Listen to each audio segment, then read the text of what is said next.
Hello guys, welcome to ভিকারির blog. অনেকদিন পর আমি চলে এসেছি পরীক্ষার চাপে তাপে গোলে নিজেকে নতুন করে তৈরি করতে। ভিকারির ব্লগে আপনাদের সকলকে স্বাগত। টুডে আওয়ার ডেস্টিনেশন টাই মামার বাড়ি যাই। এই যে এসে গেছে আমাদের প্রো ম্যাক্স রাইডার, টোটো রাইডারের অ্যাসিস্ট্যান্ট। এবার আমরা যাব টোটো করে 7 সমুদ্র 13 নদী পেরিয়ে আমার মামার বাড়ি। খুব ফুর্তি হচ্ছে আমাদের। এই যে প্রো ম্যাক্স রাইডার আমাদের টোটো চালাচ্ছে, ও জীবনে কখনো চালায়নি, আর চালাচ্ছিল। চালাতে চালাতে হঠাৎ করে ও খড়ের পাহাড়ের উপর গাড়ি তুলে দিল। আমরা তো ভেবেই অবাক, কীভাবে নামাবে, তারপর ও নামাতে পারছিল না। তাতেও আমরা হেসে যাচ্ছিলাম, অবাক হয়েছিলাম। তারপর আস্তে আস্তে গাড়ি নেমে গেল, আমরা সবাই উঠে গেলাম। তারপর আমরা যাচ্ছি তাই মামার বাড়ি যাই।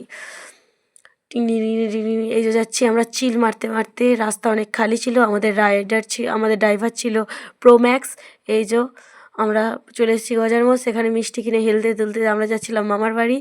এখানে আমরা অনেকক্ষণ ওয়েট করছিলাম একটা গোটা বাস পাওয়ার জন্য, যাতে আমাদের কাটা সার্ভিস করে না যেতে হয়, কিন্তু অনেকক্ষণ A few years later. দাঁড়িয়ে থাকতে থাকতে আমরা অনেক ক্লান্ত হয়ে পড়েছিলাম। আমরা ভাবছিলাম মামার বাড়ি যেতে পারবো কি পারবো না, নাকি আমাদের ফিরে যেতে হবে। যাই হোক, শেষ অবধি কী হলো দেখার জন্য আমাদেরকে ফলো করতে হবে এবং নেক্সট ব্লগ দেখতে হবে।